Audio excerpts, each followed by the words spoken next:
श्रीमद्भागवत प्रथम स्कंध चतुर्थ अध्याय। एमंते भागवत वाणी सुत मुनिक मुखु शुणी। मुनिक मध्ये कर्म शुद्ध सौनक नामे कुल वृद्ध। सर्व मुनिक अवधाने पुच्छन्ति मधुर वचने। सौनकोवाच हे सुत तुम्भे महीधर बकता जने मध्यवर। गंगार तीरे राजा आगे सुक कहिले ब्रह्म भागे। ए भागवत धर्म केबे व्यास रचिले केउ जुगे। से कथा कह आम्भ आग तुम्भे जे अट महाभाग। काहार बोले काहि बसी कि भावे कि हेतु उद्देशी। सुक जे ताहांक कुमार समदरसी निर्विकार। एकांत मति रात्र दिने कृष्ण महिमा जार मने। निर्माया मूढ़ता प्रतीति लखी न पारे केहि गति। जाहार आगमन काले देव कन्याए थिले जळे। स्वभावे नग्न तांकु देखि धाइले लज्जा को उपेखी। देखिबा अर्थे जल तटे मिलिले मुनिक निकटे। व्यासंकु तांको पछे चाहि जले पशिले बेगे जाई। स्वभावे से सुर जुवती जानती सर्व प्राणी गति।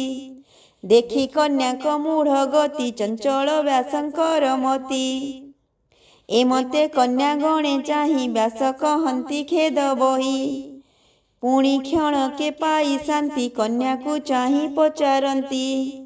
अइलो मोर पुत्र चाहि किंपा पशिल जले जाई। एकिस तुम्भर व्यवहार शिशुक मोहर कुमर। तरुण बयस ताहार ए वृद्ध शरीर मोहर।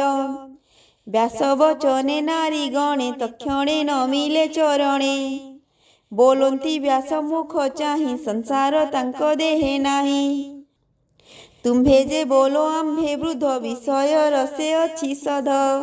एघेनी होइलु अंतर आम्भर दोष क्षमा कर। एमंते गले नारी गणे सुक रहिले सेहि बने। से सुक मुनि किस कार्ये प्रवेश हेले कुरु राजे। उन्मत्त जड़ रूप बही ताहांकु केहि न जानई। केमंते परीक्षित मेले मिलिले जाह्नवीर कूले। तहि अनेक मुनि मध्ये ए भागवतर संवादे। प्रजांक द्वारे सायंकाले जे नित्य भिक्षा अर्थे मिले। गोदह मात्र द्वारे रही गृहिंकी तीर्थ फल देई। से मुनि परीक्षित मेले मिलिले पूर्व पुण्य फले। से पुणी भागवत शास्त्र कहिले एत आचंबित। से भागवत परीक्षित स्वभावे अभिमन्यु सुत। ताहांक जन्म कर्म जेते कहिबा आम्भर अग्रते। अद्भुत प्राय ताहा शुणी तरिबु भवतरंगिणी। से सर्व राजांकर सार पांडव वंशे कीर्तिधर। एडे संपद करी दूर किंपा रहिले गंगा तीर।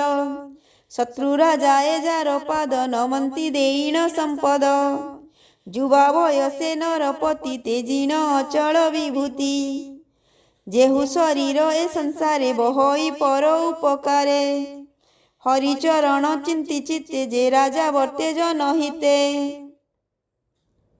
से किंपा छाड़िले जीवन उपेक्षी गृह द्वारा धन। कह कारण किवा अर्थे संशय छाड़िब जेमंते। तुम्भे सर्वज्ञ निर्विकार कह संशय जाऊ दूर। एमंते सौनक वचने सकल प्रश्न अनुमाने। कहंती सुत महाऋषि मुनिक प्रश्न परशंसी। सुत उवाच शुण सकल मुनि जन श्रीकृष्ण चरित विधान। त्रेतया जुग भोग अन्ते द्वापर जुग उपगते।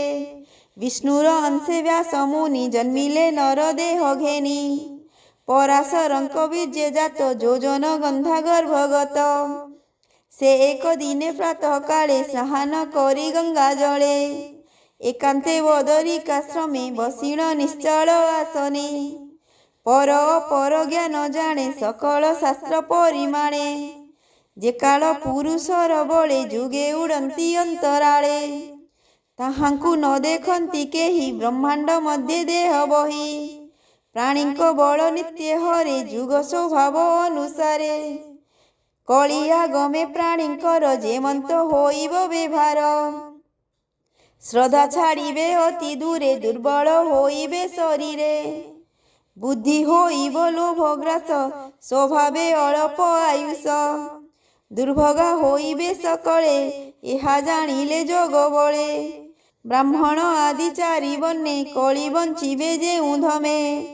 ବେଦ ଉଚିତ ଶୁଦ୍ଧ କର୍ମ ଆଶ୍ରମେ ଭିନ୍ନ ଭିନ୍ନ ଧର୍ମ। ଜୀବର ଶୁଦ୍ଧ ଅର୍ଥ କରି ଯେମନ୍ତେ ବିଷ୍ଣୁ ମାୟା ତରି। ଧର୍ମ ସାଧିବେ ଯଜ୍ଞ ମତେ ଏମନ୍ତ ଭାଳି ମୁନି ଚିତେ। ବେଦକୁ କଲେ ଚାରି ଖଣ୍ଡ ମଧ୍ୟେ ଭିଆଇ କର୍ମକାଣ୍ଡ। ଋଗ୍ଯଜୁ ସାମ ଅଥର୍ବ ଏ ରୂପେ କରି ଭିନ୍ନ ଭାବ। ପଞ୍ଚମ ବେଦ ଇତିହାସ ବ୍ରହ୍ମ ପୁରାଣ ଅଷ୍ଟାଦଶ। ପଇଳ ମୁନିଙ୍କି ଆଣିଲେ ପ୍ରଥମ ବେଦ ପଢ଼ାଇଲେ। ଜୈମିନୀଙ୍କି ଦେଲେ ସାମ ଯଜୁଜେ ବଇ ସମ୍ପାୟନ। ଅଙ୍ଗିରା ମୁନି ଅଥର୍ବଣେ ମୋ ପିତା ରୋମହର ଶଣେ। ପୁରାଣ ଅଷ୍ଟାଦଶ ଦେଲେ ଏମନ୍ତେ କର୍ମ ସମ୍ପାଦିଲେ। ସେ ଶିଷ୍ୟ ବିଚାରି ନିଶ୍ଚଳେ ବେଦ ବୃକ୍ଷକୁ ଯୋଗ ବଳେ। ଅନେକ ଶାଖା ଭିଆଇଲେ ଶିଷ୍ୟ ପ୍ରଶିଷ୍ୟ ଶିଖାଇଲେ। ଅଳପ ବୁଦ୍ଧି ନର ଯେତେ ବେଦ ଧରିବେ ଦୃଢ଼ ଚିତ୍ତେ। ତେଣୁ ଏ ବେଦ ଭାଗ କଲେ ଯେ ଯାହା ମତି ଅନୁସାରେ।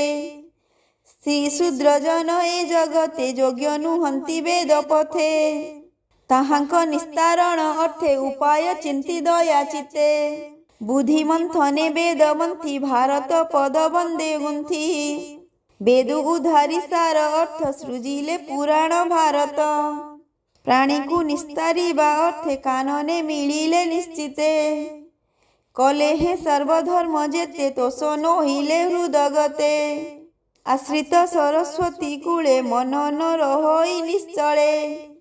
ଯୋଗେ ନ ପାରି ଚିତ୍ତ ଧରି ଚଞ୍ଚଳେ ଏମନ୍ତ ବିଚାରି। ଅତି କଠୋର ବେଦ ଘେନି ଗୁରୁ ଅନଳେ ଚିତ୍ତ ମାନି। ଯେବା ଭାରତ କଲିସାର ଶ୍ରୀ ଶୂଦ୍ର ଜନଙ୍କ ନିସ୍ତାର। ତେବେ ନିର୍ମଳ ନୁହେଁ ମନ ଚିନ୍ତା ଅନଳେ ଛନ ଛନ। ଏ ମନ ଧରିବି କେମନ୍ତେ ନିଶ୍ଚଳ କରି ଜ୍ଞାନ ପଥେ। ଯେତେ ଚିନ୍ତିଲି ବେଦ ଧର୍ମ ବିଚାରେ ସେ ମାୟା ଭ୍ରମ। ଏ ମାୟା ତୁଟଇ ଯେମନ୍ତେ ଶ୍ରୀକୃଷ୍ଣ ଭକ୍ତି ଯୋଗ ପଥେ। କହିବି ଭାଗବତ ଧର୍ମ ଜେଣିଲ ଲାଗେ ମାୟା ଭ୍ରମ।